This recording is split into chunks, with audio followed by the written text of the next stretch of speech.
Namaskar friends, welcome to session 6 in our course on work system design. So today we are going to start our discussion for the second week, and all of you are aware that this is a 30-hour course in which we will have 60 sessions and the course is spread over 12 weeks. So first week we have focused on productivity.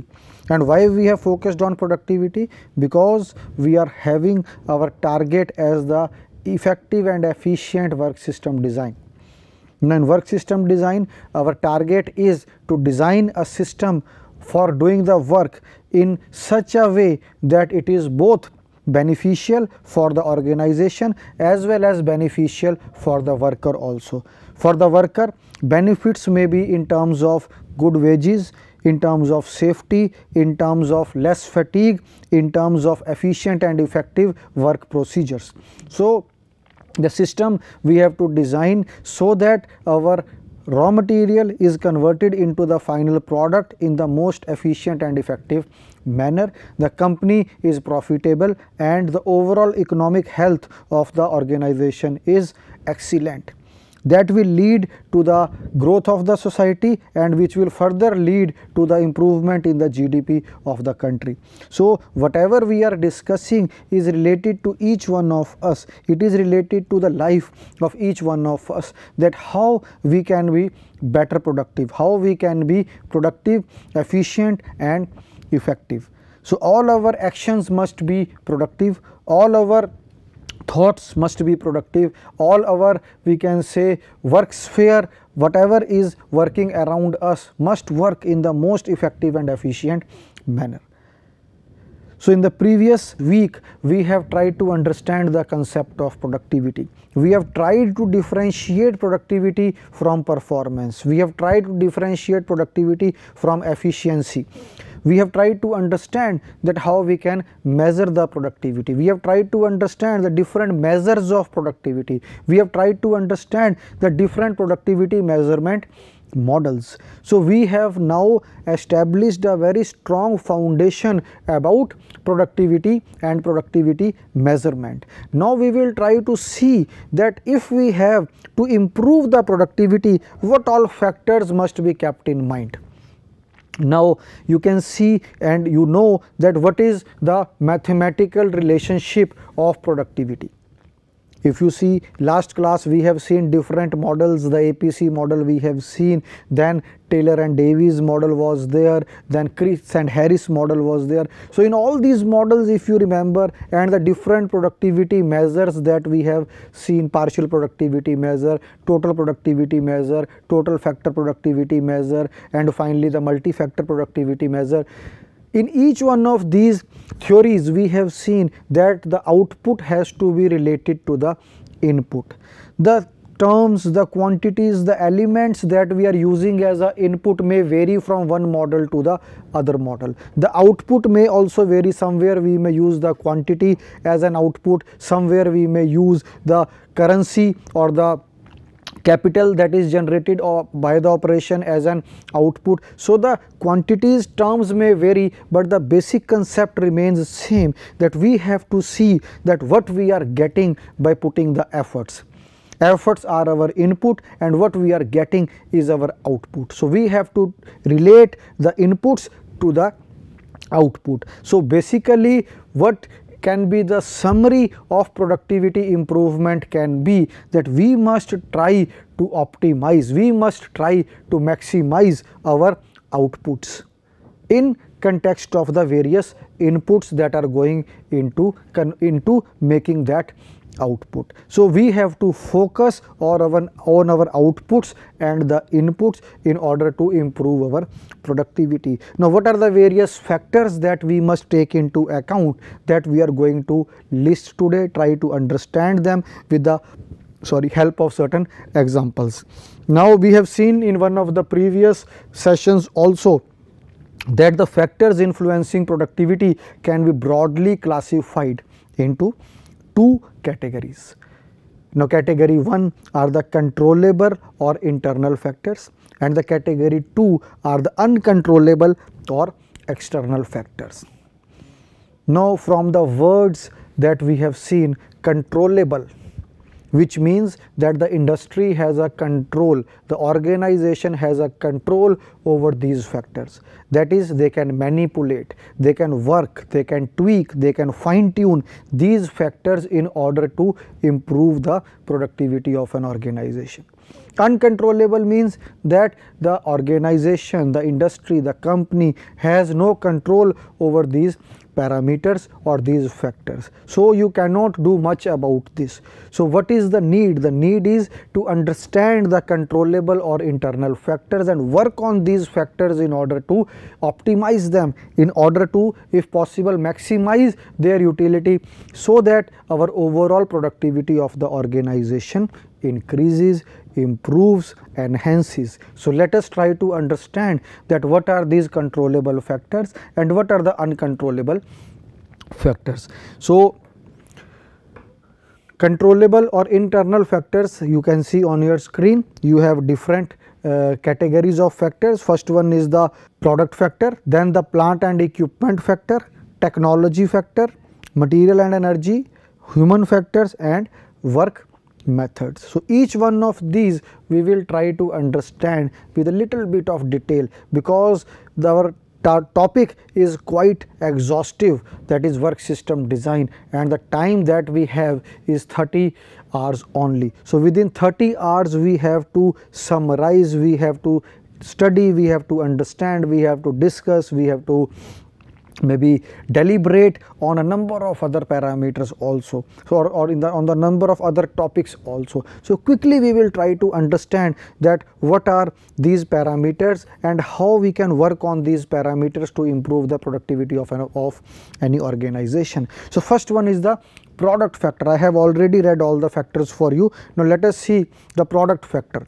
The extent to which product meets the output requirements. Now output requirements can be the customer requirements. So we have to see that whatever product our company is manufacturing, whether it is really required in the market or not. So for product that we are manufacturing, we need to do a detailed, exhaustive marketing analysis. We try to understand that who are going to be the customers who are going to use this product, what is their education level, what is their economic strata, where do they lie in the economic maybe levels of the society. So we have to do all kinds of marketing research in order to find out that what product we are producing, whether it is going to be useful or whether it is going to be needful for the persons or for the customers or not. So the extent to which the product meets the output requirement, this is one factor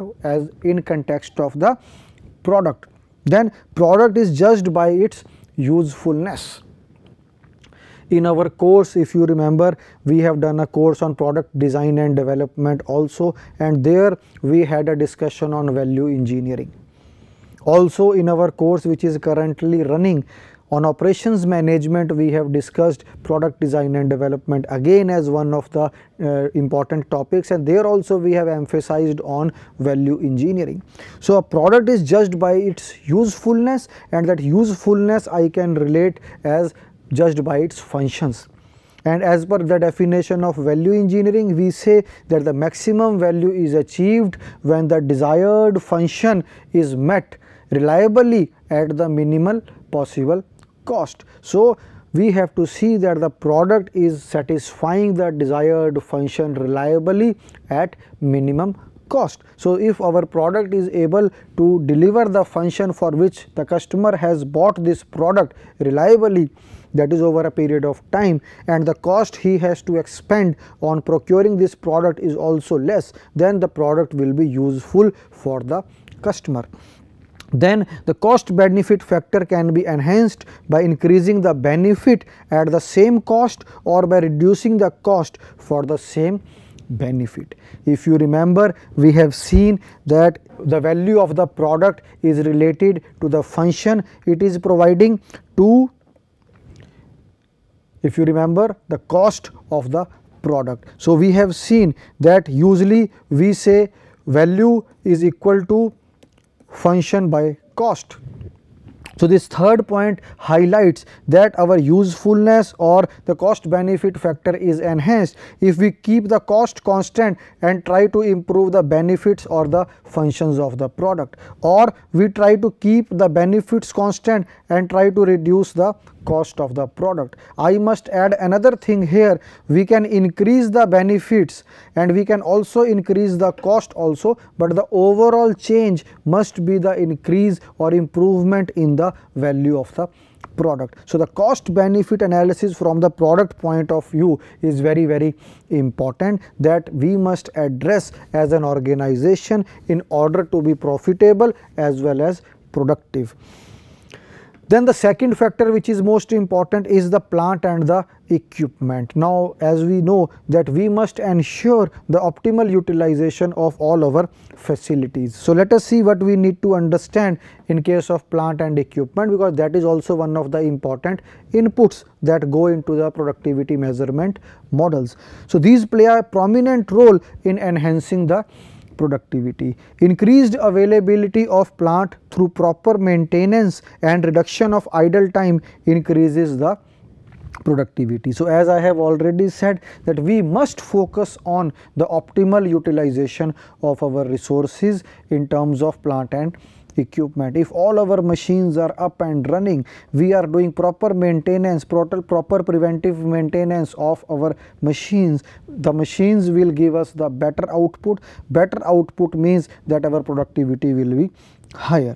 So we must try to minimize or reduce the idle times of our machines and equipment. Also productivity can be increased by paying proper attention to utilization, age, modernization, cost and investment. So we have to focus on all these sub factors also. The major factor is plant and equipment. So within plant and equipment we must see that what is the age of a particular machine, when we need to replace this machine, what type of preventive maintenance procedures must be followed for this particular machine.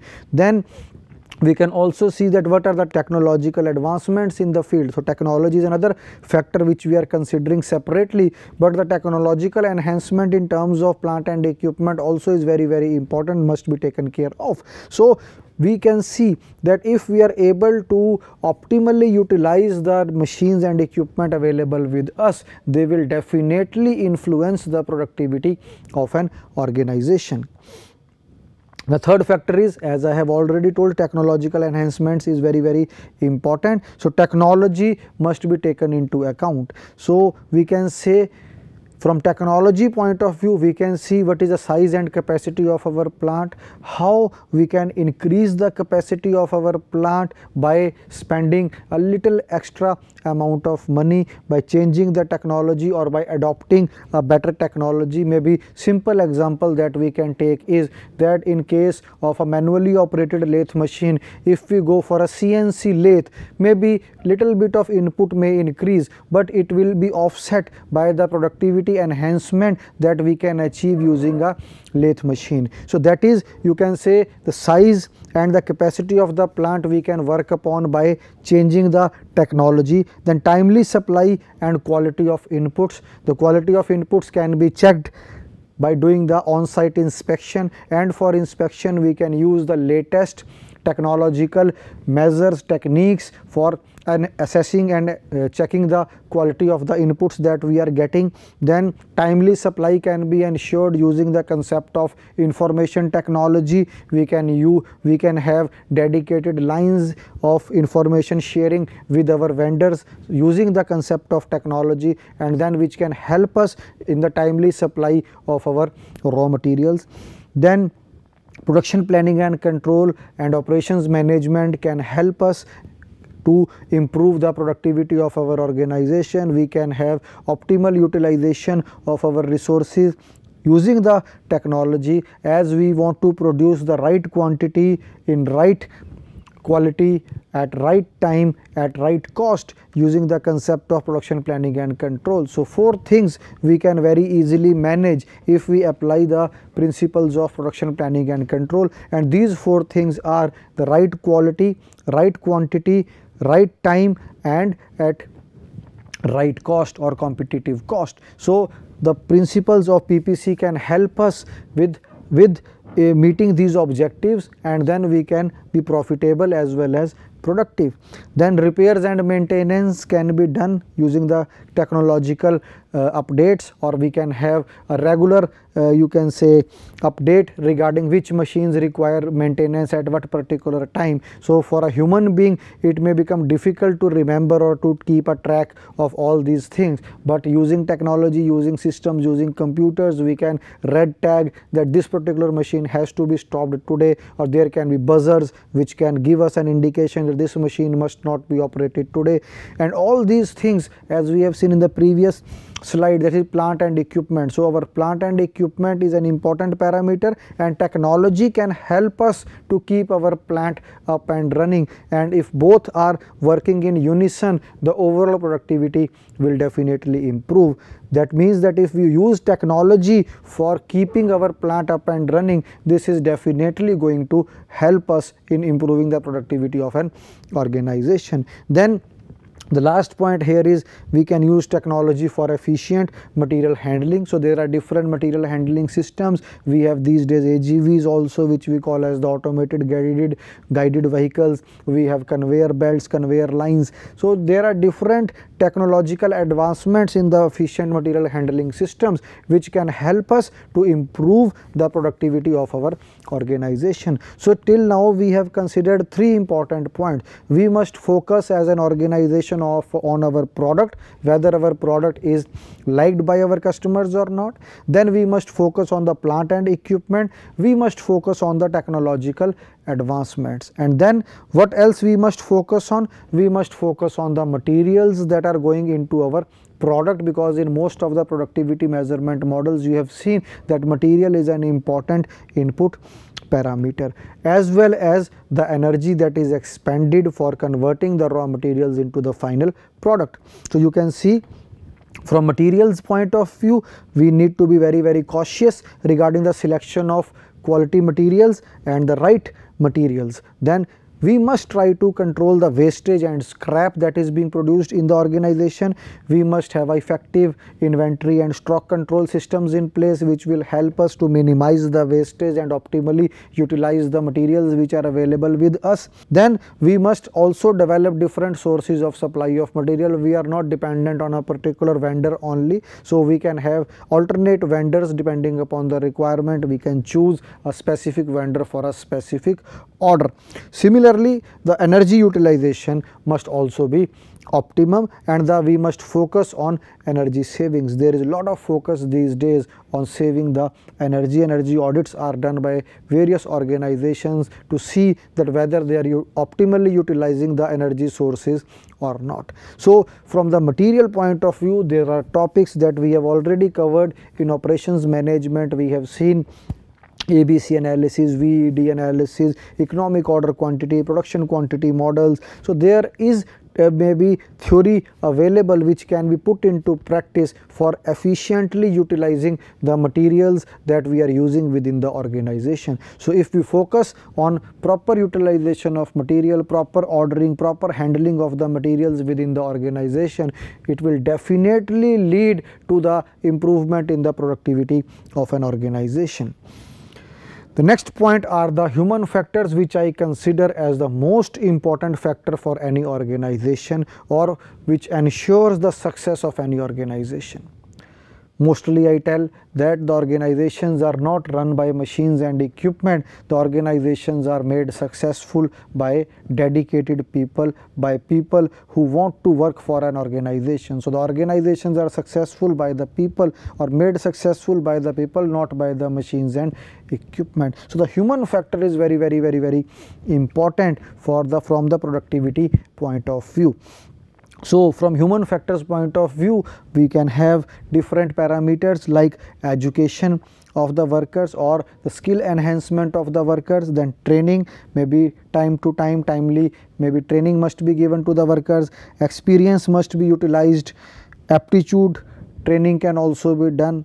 Then motivation, which is the most important parameter, the employees must be motivated to work hard. Then competence and skill. All in all, maybe to summarize, that we must have a dedicated workforce which want to put their heart and soul for the organization. They are related to the organization, they are part of the family of the organization, and if the organization also keeps them hale and hearty, or maybe in good state of mind, they can always be an important resource for any organization. They can definitely make the organization productive. So human resource, basically we can say three important things can be considered here. First one is the skill, the training, the education, and all things related to their technical development. The second can be the behavioral aspect, where they must be in high morale and motivated, and the third can be the economic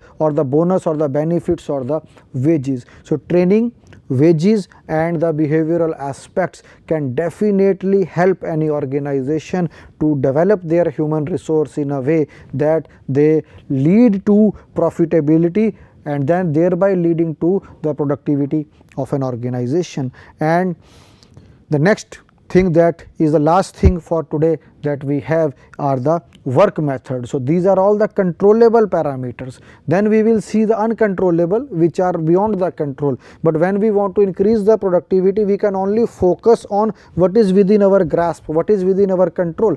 Whatever is out of control, we have no choice in that case. But from the controllable point of view, the last one are the work methods, and our course is focused on work methods only. So work system design can help us to improve the productivity of the organization, and here we will try to focus on the work study. We will see work study, which will further be classified as the method study and the time study. Then the industrial engineering techniques are there, which can help us to improve the productivity of an organization. Training, and lastly improving the ways in which the work is being done, which we will cover exhaustively when we will discuss the method study part. We will see the operation charts, flow diagrams, man machine charts. So all these theoretical tools or all these graphical tools will help us to improve the way we are doing the work, or the way the work is being done within the organization. So the work methods, the way the work is being done in the organization is also very important, and our focus will be on that. And this is work methods is the, you can say, the target of our course. We want to improve the way the work is being done. Then the uncontrollable or external factors, quickly we will go through. The natural resources, government and infrastructure support available from the government. Then the structural adjustment, quickly we will see. Natural resources are like manpower, land, raw material. We see that if the raw material is not available, good quality raw material is not available, productivity cannot be enhanced.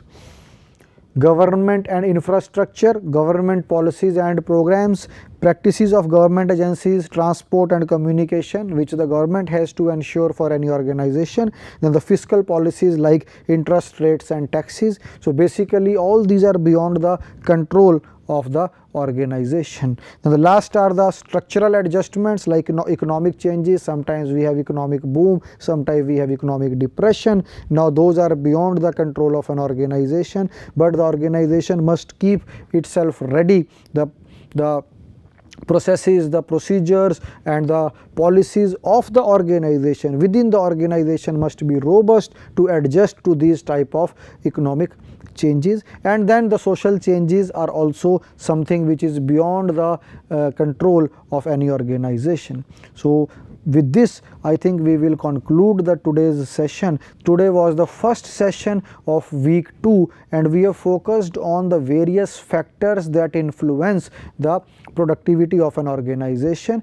These can be classified into two, controllable and uncontrollable. Controllable factors are like product, plants and equipment, work methods, the human resource. All these are maybe in the controllable factors, and uncontrollable are the government policies, the natural resources, and the structural adjustments. So all these are the uncontrollable parameters. In our next session, we will try to understand other finer intricacies of productivity measurement, and we will see that how we can try to improve the productivity, what are the causes of low productivity, and finally in this week we will conclude by calculating or using the mathematical tools for calculating different types of problems related to productivity measurement. Thank you.